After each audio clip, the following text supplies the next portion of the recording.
All right, if you're gearing up for your MD community medicine exams, you know just how crucial national health programs are. They're total high-yield topics, right?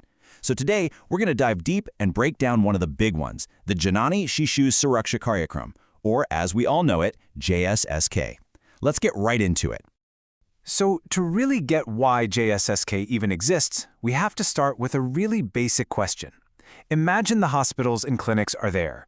What's the single biggest thing that stops so many families from actually using them for a safe delivery? And the answer, really, is money. It's the out-of-pocket expenses. We're not just talking about the final bill. No, it's every single rupee that a family has to scrape together along the way. Costs that can literally push them into poverty. And the stakes here are just incredibly high. Around the time JSSK was launched, this was the number of women in India who were dying every single year from complications related to pregnancy. Just a devastating public health crisis, and so much of it was fueled by that financial barrier. So, let's dig a little deeper into the specific problems that made a program like this not just a good idea, but an absolute necessity. You see, this financial burden wasn't just one thing. It was this whole cascade of costs. You had user fees just to get admitted, then you had to buy your own drugs and supplies. If you needed a C-section, well, the cost could be crippling. And then there were the basics people don't even think about, like food during the stay or just paying for a ride to and from the hospital.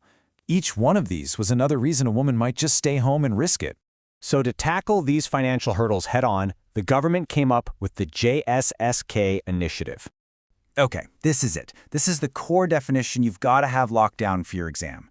JSSK was launched on June 1st, 2011, and its main goal wasn't just to reduce costs, but to completely eliminate them. Zero out-of-pocket expenses. And who was it for? Two very specific groups, pregnant women and sick newborns, as long as they were in a public health institution. This quote from the official guidelines just says it all, doesn't it? The key phrases to burn into your memory are absolutely free and no expense. This wasn't some discount or subsidy, it was a promise, a guarantee. And notice how it specifically calls out cesarean sections, because those were one of the biggest drivers of catastrophic spending for families. Now for the good stuff, the part that's a classic exam question. Let's break down exactly what pregnant women are entitled to under JSSK. You can think of JSSK as this complete package of care. It's designed to remove basically every financial roadblock a woman might face on her way to having a safe delivery in a hospital. It's like this protective bubble of free services. Okay, let's get into the details. First, the big ones, right? The delivery itself, whether it's a normal delivery or a C-section, is totally free. And, crucially, this also covers all the essential tests, blood work, urine tests, even ultrasounds. Plus, if blood is needed, that's free too. These are all things that used to rack up huge bills. But it goes beyond just the medical procedures. The program also covers all the drugs and supplies needed, and here's a detail that's super important. It guarantees free food during the hospital stay. Pay attention to the durations here, because it's a perfect exam question. Up to 3 days for a normal delivery and up to 7 days for a C-section. And finally, JSSK tackled that huge transport problem. It's a three-part solution. You get free transport from your home to the hospital, free transport between hospitals if you need to be referred, and a free ride back home. Then, to make sure there are no loopholes, there's a blanket exemption from all other user charges. So the main takeaway is this. From the second a woman leaves home to the moment she gets back with her baby, it's all supposed to be completely cashless. Now, JSK isn't just about the mother. That's where the Shishu, or child, part of the name comes in. The program extends that safety net to the newborn too. This slide lays it out perfectly. The mother is covered during pregnancy and delivery, but for the newborn, the coverage is for a very specific and very critical time period. So let's look at what's covered for sick newborns.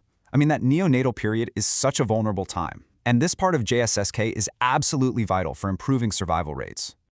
As you can see, the benefits for sick newborns look really similar to the ones for the mother.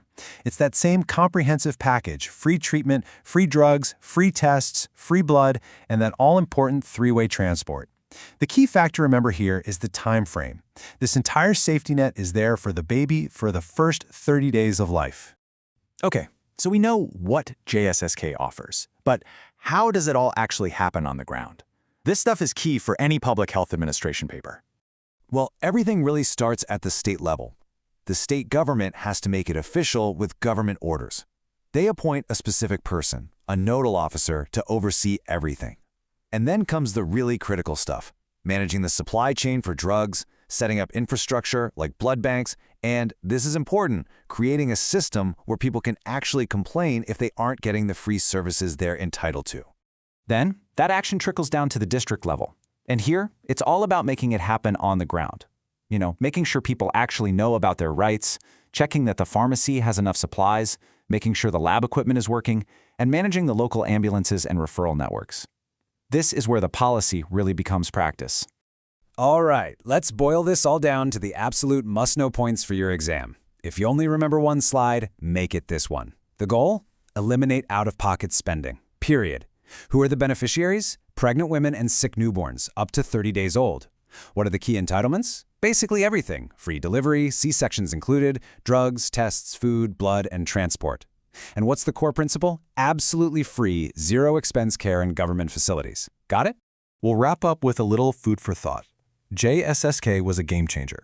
It was revolutionary in tearing down the financial walls that blocked access to care. But guaranteeing that a service is free isn't quite the same thing as guaranteeing that it's a high-quality service.